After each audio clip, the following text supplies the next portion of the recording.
Okay, so with Jonathan Hickman rebooting the X-Men and all that stuff, what I want to do here is I want to get into a character explanation and talk about Cyclops. Now, of course, like always, when we do character explanations, we can't really cover like every conceivable thing, but with Cyclops is doubly so because he's been consistently part of the X-Men since their inception. There's never really been an instance where he hasn't really been part of the team. The only exception to that is X-Factor, and even then, like they crossed over all the time. So, I still kind of consider it part of the whole concept. So, in all honesty, there's going to be sections where we just cut out because we just don't have time for it. But winding the clock back to really like Stan Lee and Jack Kirby's run on the X-Men when they first debuted, with issues 1 through 21, there wasn't a whole lot doing with Cyclops. And that's one of the things that people tend to forget is they sort of look at his character as he exists now and assume he's always sort of been that way. The reality is that Cyclops never really came into his own until X-Factor. That was really kind of the big thing, the kind of big blow up moment that set the stage for Cyclops becoming the character that we know today. But back in 1963, when the X-Men first launched, it wasn't really popular. And we talked about that with the team, right? We talked about that with the X-Men Explained, that it wasn't a very popular concept, that the teenage element of, young people with powers was covered by Spider-Man. And what made him so popular was the fact that it could be anybody under the mask. With the family dynamic and the squabbles and the bickering and so on and so forth, the team element, we got that with Fantastic Four. And so with other characters who followed suit, the reality is that there really wasn't a place for the X-Men. And in truth, Stan Lee created them because he was tired of coming up with scientific explanations for why people gain powers. And so the result was that by the time issue number 21 came around and Stan Lee and Jack Kirby had essentially moved on to other things, Stan Lee became editor-in-chief, Jack Kirby quit and went to DC. The result was that Roy Thomas and then eventually Arnold Drake came on as writers. Now, aside from like issue number 54, where you basically get like the backstory of Cyclops in the sense that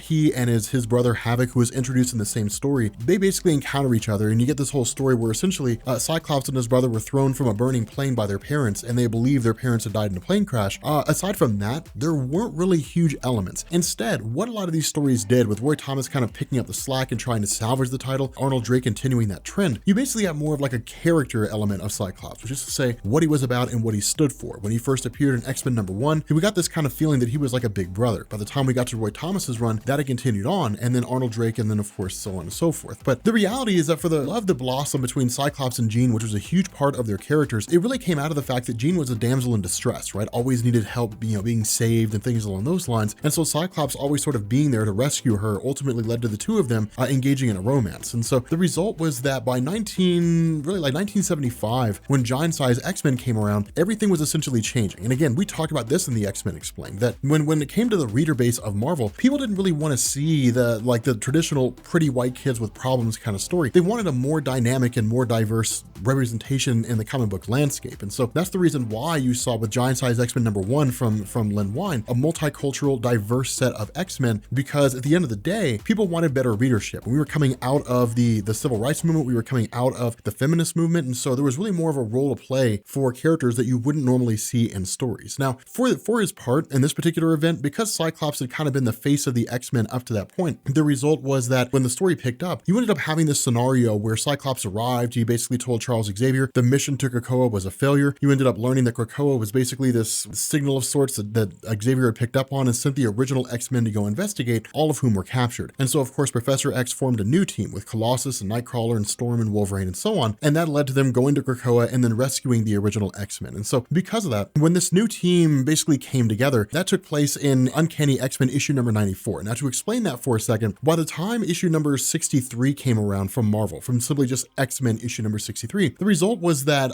the title was essentially canceled, and then it was reprints for 30 issues. And so by the time you got to issue number 93, it was just reprints of old stories. And so that's the reason why it continues on to issue number 94. The difference is that the title X-Men was changed to Uncanny X-Men, and it kind of went forward with Chris Claremont writing. Now, the funny thing about this, and this is one of the things people sort of look at when they think about Chris Claremont's X-Men run, is they sort of consider like Cyclops to be one of the focal points of the stories that Claremont told. That's actually not true. When Claremont took over, one of the first things he did was basically kind of reinvigorate and make Jean Grey interesting, because as the damsel in distress, she was a character nobody cared about. And so Claremont's argument was, one, let's write the X-Men like a soap opera where we're focusing more on the characters than we are on the stories. And then two, let's elevate Jean Grey to a super high level and then send her off on a high note, because the reality was that Claremont was systematically writing out all the old X-Men. And so with the Phoenix Saga going into the Dark Phoenix Saga, of course, as we covered in that particular story, Jean Grey was elevated, she became incredibly powerful, and then she sacrificed her life. And so what this did is it allowed Claremont to remove Cyclops. He was really the last missing piece, the last part of this puzzle that Claremont had to get rid of. And so following the events of the Phoenix and the Dark Phoenix Saga,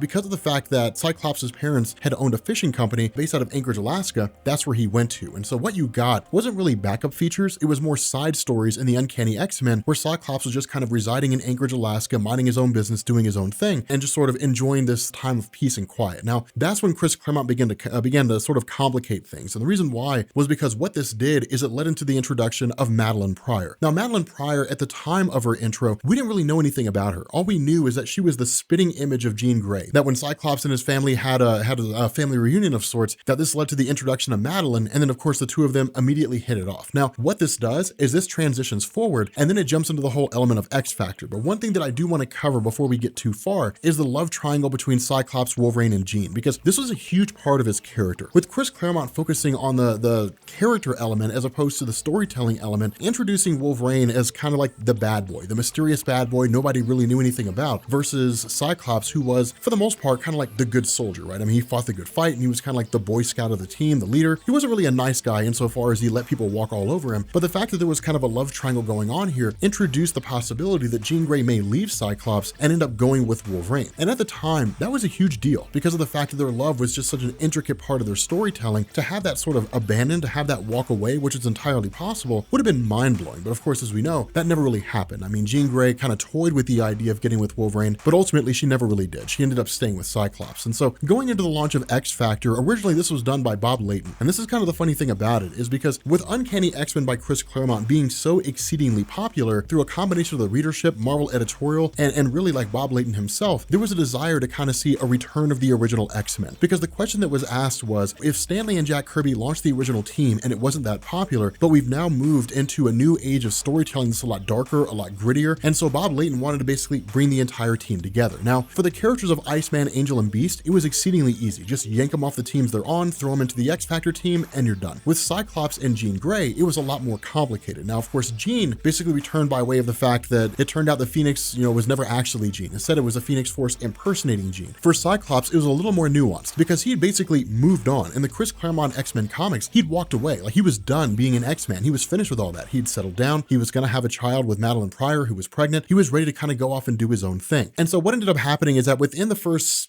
issue or two of X Factor, what you got was basically the return of Jean Grey. Once Jean Grey popped back up again, Cyclops was brought to New York by Angel, who essentially said, hey, look, I'm basically financing the team. I've got a buddy of mine from college named Cameron Hodge, who turned out to be a bad guy, who's basically our public relations and marketing guy. This is Jean, like, she's back again. We want you to join X Factor. And the way the Cyclops was written, because of the fact that he and Jean were previously married, and because of the fact that she was now back, without any real notice whatsoever, he abandoned Madeline Pryor and his unborn son. And this was very, very big when this happened. It's something that you never really saw. It was one of those things where people sort of looked at it as Marvel kind of sanctioning the idea of a father abandoning his wife and child. But the result of this is that it allowed Bob Layton to write the first, 5 issues or so, after which he left, and then Luis and Walter Simonson to take over the title. And for Luis and Walter Simonson, with Luis writing and Walter drawing, the idea was to look at this from the perspective, not necessarily of a reboot to ignore everything that had happened before, largely due to the fact that because of the way that Chris Claremont wrote the X-Men, continuity was a very, very big thing. It required them to kind of continue on where things left off. And so the result was that the way Cyclops was written under the X Factor comics basically depicted him in such a way to where the action of leaving his wife and child really haunted him. And so as a result of that, the relationship between himself and Jean was strained, and ultimately he never really found any satisfaction outside of like leading X Factor. Now, for its part, X Factor functioned as a group that would basically go around and find mutants whose powers had manifested and then train them in the X Factor facility. And the reason for that was because when the team was originally launched, Jean Grey had looked at the X-Men as they existed following her,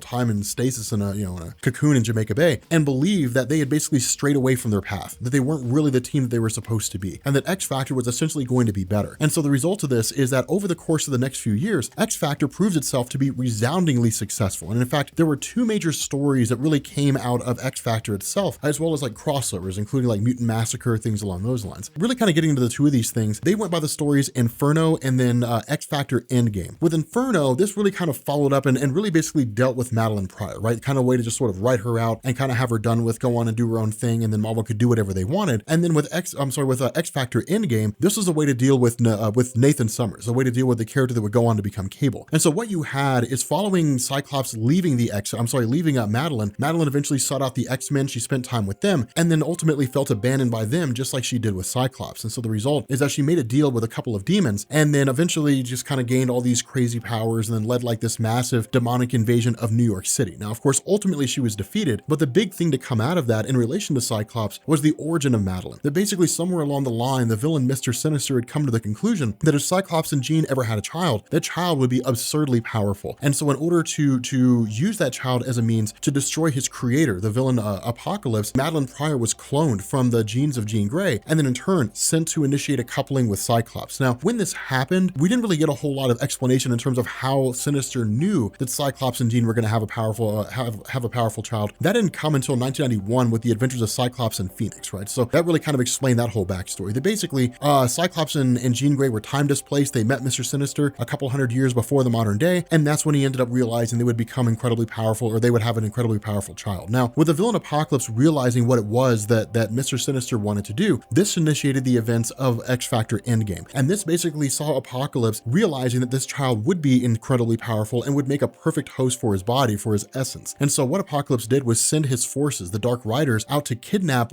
Nathan Summers, and then he infected him with a techno-organic virus. Basically, this virus that turns living tissue into machinery. Now, that was done to test Nathan to see whether or not he would be a viable host, but the actions of Apocalypse also saw him invading the Inhuman city of Attilan. And so because of this, the forces of X-Factor and the Inhumans band together and then face off against Apocalypse and then almost lose. But ultimately, Apocalypse is defeated, he's forced to retreat, and this leads to a woman from the future who turns out to be the time-displaced child of Jean Grey and Cyclops, basically whisking Nathan away into the future, where he goes on to become Cable. But the reality is that at this point in time, Cyclops was really kind of established to be a leader. He was established to be a character that would go on to elevate and become the version that we know today, right? Like X-Factor set the seeds for all that. It set the stage for all that. By the time we got into 1991, you ended up having Louisa Walter Simonson, who had basically walked away, or at least in 92, 93 is when they ended up leaving. But around that time, between 1991 and 1995, there was a huge reshuffling of the X-Men. And the reason why was because it had basically hit a fever pitch, right? The X-Men were as popular as they had ever been, and X-Factor was equally popular. And so the question for Marvel is, why not roll X-Factor back into X-Men, keep the readers from having to read about two separate teams, and then in turn have one team that's split into two books. And so you got Uncanny X-Men, which continued on, and then you got basically the second iteration of Stan Lee and Jack Kirby's X-Men. That's why it's called X-Men Volume 2. And so this basically led into Cyclops having his own kind of field, his own group that he would take care of, that he would send out on missions, various things like that. Storm would lead the other. Of course, you know, that really came on the tails of the events when Cyclops faced off against Storm to determine leadership of the X-Men once he left to kind of go out and do his own thing. Storm, of course, ended up winning, and the result was that she was capable of leading the X-Men herself. But from that point, really going into like the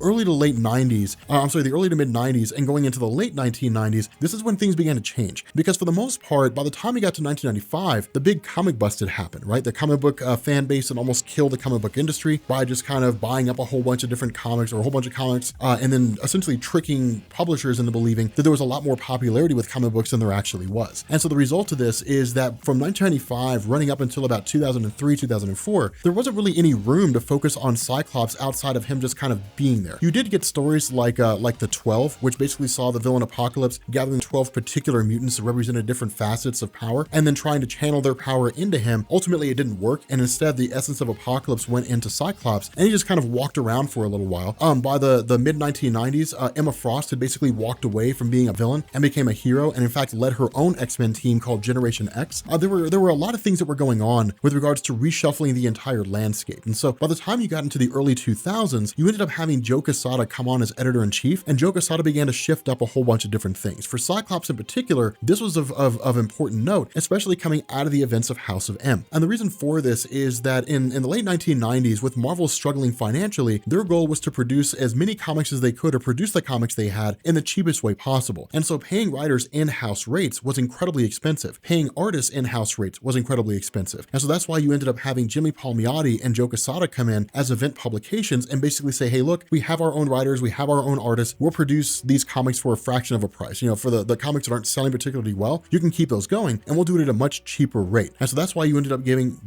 Marvel Knights. You got the Sentry, you got Marvel Knights Luke Cage, you got Marvel Knights Daredevil, and in fact, you actually got a Marvel Knights team. But the reason why this matters is because following Marvel basically being rescued financially by Ike Perlmutter and Avi Arad, and then Joe Quesada being moved over to editor-in-chief, it was kind of a chance to do over, right? Like a chance to sort of financially be viable and then look at the X-Men as a whole and basically say, like, how can we fix these things? And so Quesada looked at the entire landscape and said, okay, basically everything we've been doing for the last 10 years doesn't work. It almost bankrupted us. We need to basically go back to our base roots. We need to kind of get rid of all this unnecessary nonsense. And so the result was that you ended up getting a series of stories, Avengers Disassembled, which saw the disbanding of the traditional Avengers team to be replaced by new Avengers written by Brian Michael Bendis. You saw Spider-Man's marriage to Mary Jane Watson being removed. And then one of the things you saw with the X-Men was a massive reduction in power. And this is where Cyclops really began to shine. This is where a lot of the work that was done by Walter and Louise Simonson on X Factor really came to fruition. For those of you guys who never read House of M, we're not going to go super in-depth into it, but essentially the big conclusion that came out of it was that Scarlet Witch took away 98% of the mutant population's powers across the multiverse. Essentially, there were only 198 mutants left, but the other half of this is that Charles Xavier was missing. And so again, there were huge moments that really took place here, and none of these were really as significant as the moments that kind of came out of Grant Morrison's new X-Men. So kind of jumping back to 2001 for a second, with Grant Morrison writing the new X-Men line of comics, it was a huge reinvigoration for the title, because Grant Morrison was part of the English or the British invasion in the 1980s, right? So writing like Doom Patrol, different things like that. In 1998, he wrote the return of the Justice League after the events of Crisis on Infinite Earths, which was hugely popular. And so it caught the attention of Marvel. It basically brought him in and said, reinvigorate the X-Men. And so doing things like changing up their costumes, putting Emma Frost and Cyclops into a relationship, essentially, Jean Grey having already been back for some time, but basically writing things in such a way to where Jean Grey and Cyclops are moving further and further apart, or at least it seemed to be that way. What this meant was that by the time you got into the House of M aftermath and the death of Jean Grey during Grant Morrison and Chuck Austin's run on the X-Men, this basically meant that like the stage was set for Cyclops and Emma Frost to be together. And that's why it is that if you're reading X-Men really like in the last 5 years, with Emma Frost and Cyclops being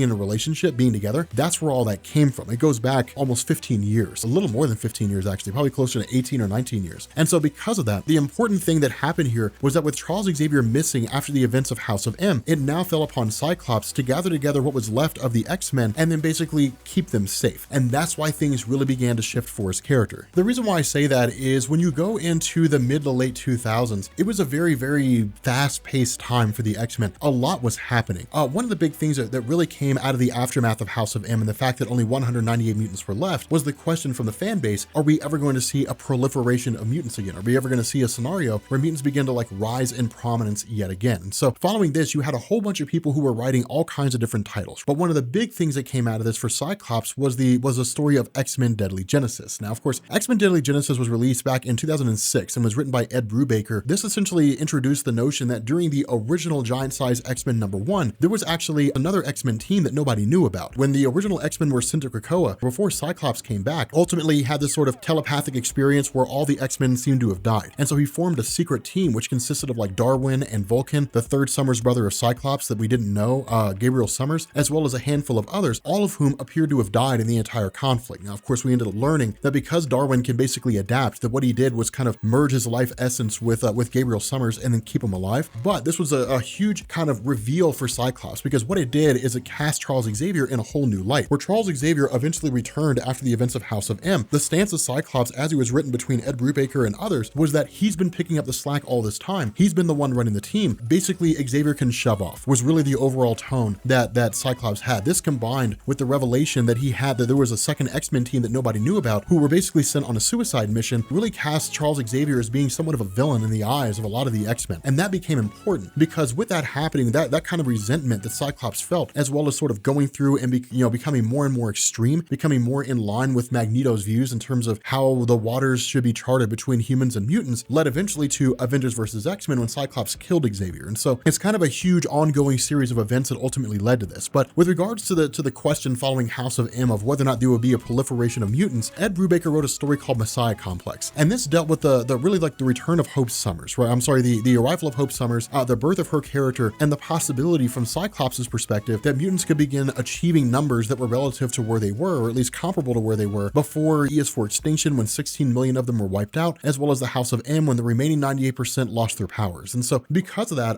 it really saw Cyclops functioning in a more extreme way, sort of moving him in the more extreme scenario, in the sense of we have to keep our own safe. Anyone who does anything that can endanger a mutant is now an enemy. Over the course of the next few years, running up through the events of Messiah Complex, Utopia, this began to see Cyclops becoming more and more extreme. Now, for Utopia itself, this came out of the events of Dark Reign. For the X-Men, they actually ended up receiving kind of a chunk of land that they could basically use off the coast of San Francisco that was provided for them by the mayor, who was mutant friendly. And this basically began the process of the X-Men operating and really Cyclops leading the team out on Utopia outside the United States jurisdiction and instead just sort of existing out there. But again, he was becoming a lot more extreme, under the writing that was being done by Ed Brubaker, by Rick Remender. A lot of the actions of Cyclops are falling more and more in line with him becoming a Magneto-esque kind of character, in the sense that he was becoming a bad guy. And so all this really began to come to a head once we got to Avengers versus X-Men back in 2012. Now, of course, this basically dealt with the character of Hope Summers, who had kind of just been a sort of character who was there, just kind of the last vestiges of what was essentially everything that took place before the Heroic Age started in 2010. And with her character, with the Phoenix returning, the question was, if it bonds itself to Hope, who really seems to be the only real candidate for the Phoenix Force, then what will that do, right? Because she comes from a future where you basically had the 6-second war, where Hope Summers attained all this power and then wiped out 1 million humans in 6 seconds. And so fear came from the Avengers that she would basically become the new Dark Phoenix, whereas Cyclops saw it as a way to basically bring the X-Men or bring the mutant population back to fruition. And so what this did was it led to a conflict between the two of them. The Avengers, who wanted to take Hope Summers and bring her in, and the X-Men, who wanted to keep her safe. And so, of course, a massive conflict broke out between all of them. Now, this, of course, led to the Phoenix eventually returning. It led to Tony Stark trying to destroy it, and then the Phoenix splitting into 5 sections, one of which bonded to Cyclops himself. And so where the Phoenix 5,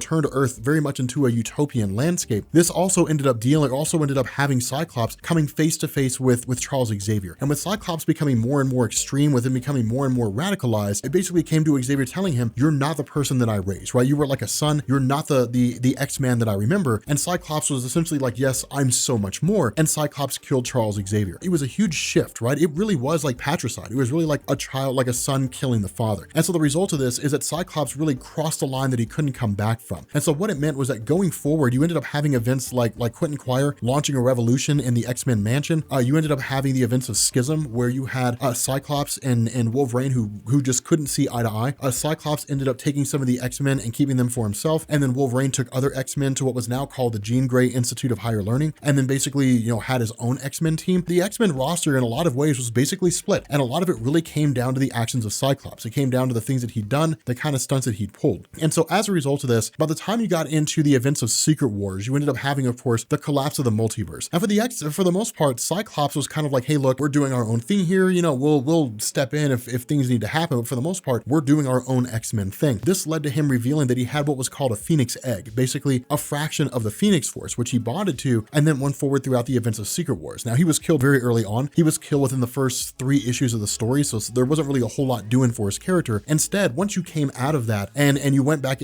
to all new, all different Marvel, things kind of continued on with business as usual. Well, I wouldn't really say business as usual. As best as I understand it from the interviews that I've seen, what had gone on at this time was that Marvel kind of had this editorial mandate to push the Inhumans as opposed to the X-Men, largely due to the fact that, Marvel was just kind of being pissy that Fox wouldn't give the rights to the X-Men back in movie form. And so what you ended up getting was basically the death of Cyclops and the fact that he was essentially killed by the Terrigen Mist, which really kind of begs the question, when Quicksilver was exposed to the Terrigen Mist, why didn't it kill him? Or when his daughter was exposed to it, who was a mutant, why didn't it kill her? I mean, it's one of these things that's kind of weird in terms of why Marvel kind of pulled the stuff that they did. There was a lot of continuity errors, a lot of things that didn't make sense. It was one of those stories that was just kind of pushed out there, and it was like, don't ask questions, just read it and accept it, which fans didn't. They absolutely, like, I hated it. Everybody hated it. But following that, Cyclops was dead, and Cyclops remained dead for quite some time. There was the whole Brian Michael Bendis, young X-Men from the past, and Marvel kind of tried to push them a little bit, but fans weren't really having it. Fans wanted the original Cyclops back, and ultimately he ended up making his return during the events of the Return of Jean Grey. Now, of course, this was a